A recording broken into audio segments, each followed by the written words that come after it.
Hey, the Pain here, and I'm going to be talking about one of the most difficult things to explain in words, so I might ramble a little bit.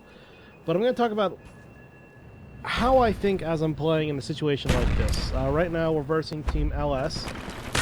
It's the very start of the scrim. LS is currently the third-ranked team.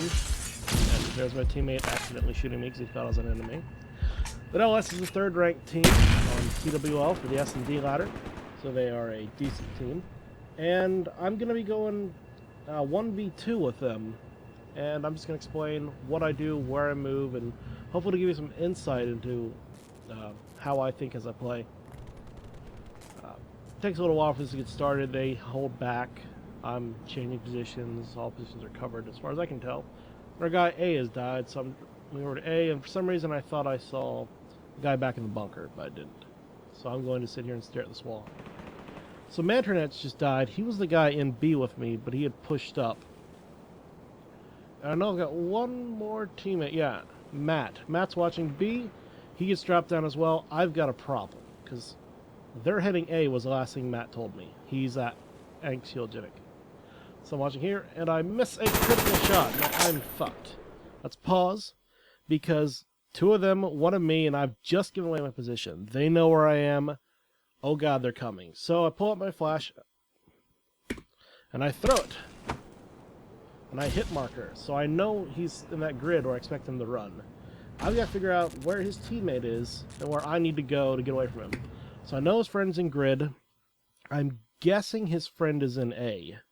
And he's rotating around to watch B. F2.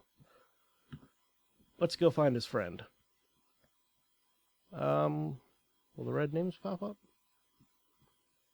So there's one of them. And I flashed one in grid. That may be the one in grid. I'm doing this all live. Let's just go through the people, actually. Matt, Mantra, Toxic, Jumpin' John, Regal, Stefan. That's the guy I flashed.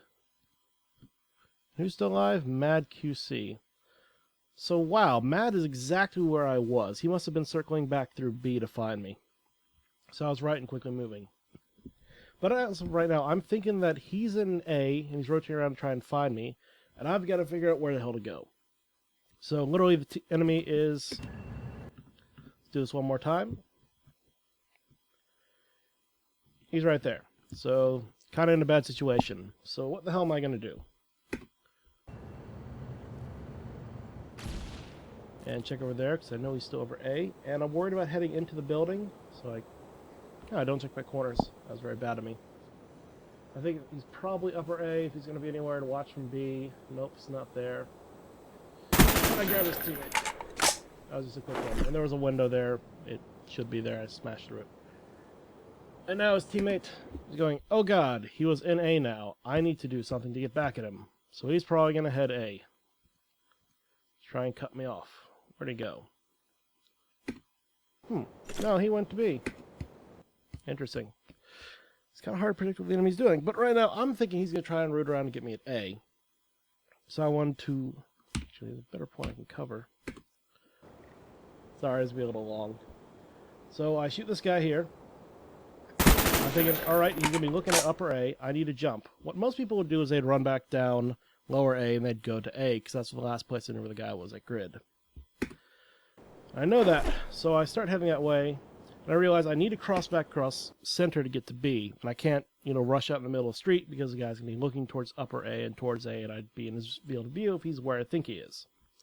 So I need to head back around to the back of the base and circle around. Peek for a second, but keep moving. And timer starts running out, and it's 1v1. I don't mind if he plants the bomb. I really don't. Planting the bomb puts him in a specific area. It's really nice for me. So I'm going to let him do whatever he wants. So I sit over here and watch A, and he plants B at that time. Now, he just ran out of there. I didn't really know. He could have... Let's get out of this view. He could have planted, ran, hid behind this desk, could have planted, jumped out this window, dropped down here, circled back around, come up and hit from behind. He could have planted and stayed hidden in that room, could have planted, hit against this wall, hit against this wall, or hid right here. And those are all really good options. I've got to try and think of all of them at the same time.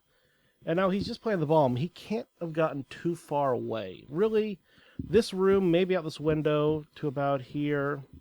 Maybe if he jumped out, he'd be about... Come on. He'd be about here on that ledge. That's about as far as he could have gotten as I turn this corner. So I've got a pretty good idea where he's going to be at, since it's so close to planting the bomb. Had I been over at A when he planted, it would have been a lot worse, because he could have set up and hidden. And let's go.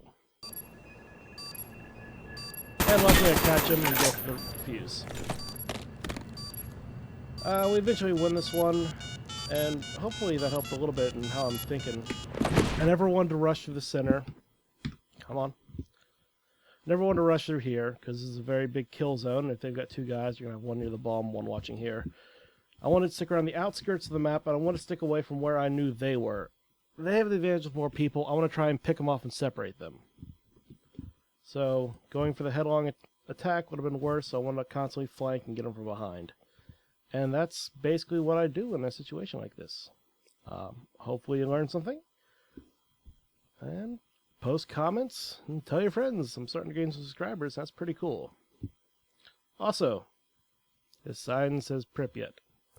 And I thought that was stupid because, well, that's the sign from Modern Warfare 1. You know, when you go through Pripyat and shoot the guy. But actually, that's a giant radar tower, and that's right outside of Pripyat. Or kind of, sort of, right outside the exclusion zone. And that actually is a really neat story behind it. It caused a bunch of problems with...